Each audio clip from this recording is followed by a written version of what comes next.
यार, अमीरों की क्या लाइफस्टाइल होती है। कुछ भी हो, पैसा तो पास में होना ही चाहिए। पैसा इंसान को इज्जत, दौलत, शोहरत और बहुत कुछ दिलाता है। पता है, पैसा इंसान को कभी बूढ़ा भी नहीं होने देता। एक दिन कॉलेज कैंटीन में बैठकर चाट खाते हुए सिया ने अपनी सखी सारिका से कहा। सारिका ने कहा, किसी करोड़पति लड़के से शादी कर लो, बस फिर तुम्हारे सारे सपने पूरे हो जाएंगे। तुम्हारे पास पैसा ही पैसा होगा। तुझे पता है सारिका, मेरे दादू के एक फ्रेंड थे। वे दादू को अक्सर कहते थे, देखना सोहनलाल, तुम्हारी इस लाडली की शादी किसी करोड़पति लड़के से ही होगी। काश उनकी बात सही निकल जाए। सारिका ने कहा, कहां है तुम्हारे दादू के वो फ्रेंड? उनसे मेरे बारे में भी पूछ लो जरा। कहां से पूछ लूं? अब तो न दादू रहे ना दादू के फ्रेंड। सारिका ने कहा, अगर उनकी बात सही निकल गई सिया, फिर तो तुम्हारे क्या ठाठ बाट होंगे। मैं तो सोच सोच कर ही रोमांचित हो रही हूं। मेरे घर के हालात देखते हुए तो कोई लखपति ही मिल जाए तो भी बड़ी बात होगी। जब मैं माँ से ये बात करती हूँ ना सारिका, तो माँ कहती है, सपने भी अपनी चादर की साइज देखकर देखने चाहिए सिया, ज्यादा उड़ो मत और अपनी एजुकेशन और करियर बनाने पर ध्यान दो। उदासी के साथ सिया बोली। सारिका ने कहा, सिया, ये बात तो आंटी सही कहती है। शिक्षा और आत्मनिर्भरता हर लड़की के लिए जरूरी है। जब जहां शादी होनी होगी हो जाएगी। अभी तो तुम्हें अपनी पढ़ाई और करियर पर ही ध्यान देना चाहिए। आज माँ, पापा और सारिका की बातें कितनी सच साबित हो रही है। सोचते सोचते सिया अतीत में चली गई। माँ, आप मुझे सपने देखने से नहीं रोक सकती हो। सपने देखने में चादर का क्या रोल? जितने चाहे सपने देखो, जितना चाहे उड़ो सिया। सपनों की उड़ान पर कोई पाबंदी नहीं है, पर अपनी पढ़ाई और परसेंटेज पर ध्यान दो। भविष्य इसी से बनेगा। सिया के पापा बोले, परसेंटेज का क्या करना है? कौन सी मुझे नौकरी करनी है पापा? असल में बचपन में जो बात सिया के दादू के फ्रेंड उसे देखते हुए अक्सर कहते थे, उस बात को सिया सच मान बैठी थी। सिया के पापा प्राइमरी स्कूल में अध्यापक थे।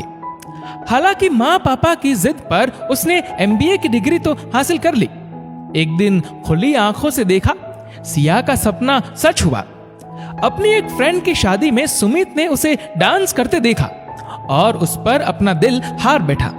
सुमित के पापा का इंपोर्ट एक्सपोर्ट का बिजनेस था, जिसे सुमित भी संभालता था। सुमित अपने माता पिता का इकलौता पुत्र था। दोनों परिवारों की रजामंदी से धूमधाम के साथ सिया दुल्हन बनकर सुमित के घर आ गई। सिया बहुत खुश थी। उसके सारे सपने सच हो गए थे। नौकरी करना तो उसे शुरू से ही पसंद नहीं था। सिया की सासू मां शोभा जी अक्सर सिया को समझाती, बेटा, तुम पढ़ी लिखी हो, फालतू समय बर्बाद करने की जगह कुछ काम करो, अपनी पहचान बनाओ, अपनी कुछ सेविंग भी क्या करो। लेकिन सिया को लगता था कि जब मैं एक मांगती हूं और 10 मिलते हैं, तो मुझे बचत करने की या कोई काम करने की क्या जरूरत है। सब कुछ ठीक चल रहा था। सुमित और सिया अपनी फैमिली बढ़ाने का सोच रहे थे, पर विधाता को कुछ और ही मंजूर था। सिया की खुशी ज्यादा दिन उसके साथ नहीं रही। अभी तो सिया की शादी को 2 साल ही हुए थे कि उसकी जिंदगी वीरान हो गई। एक दिन हाईवे पर एक कार दुर्घटना में उसके पति सुमित और ससुर जी दोनों का निधन हो गया। 6 महीने तो दोनों सास बहू को अपनी वित्तीय स्थिति समझ ही नहीं आई। कहने को करोड़ों का मकान, गाड़ियां, बैंक बैलेंस सब था, किंतु सब कुछ एक तरह से भ्रम साबित हुआ। गाड़ी बंगला सब पर लोन था। 6 महीने से बंगले और गाड़ी की किश्त नहीं भरी गई थी। बैंक अकाउंट में अमाउंट था, किंतु क्लाइंट्स को एडवांस चेक दे रखे थे। कुछ समझ नहीं आ रहा था, सब कुछ बिखरा हुआ था। सासू माँ की व्यक्तिगत बचत और दोनों के गहने बेचकर भी बंगले को नहीं बचाया जा सकता था। अंततः बैंक ने बंगला अपने कब्जे में ले लिया। सास बहू को बंगला छोड़कर एक फ्लैट खरीदना पड़ा, जिसमें सिया की सासू माँ की सारी बचत लग गई। और अब खर्च पूरा करने के लिए सिया को एक प्राइवेट कंपनी में जॉब करनी पड़ी।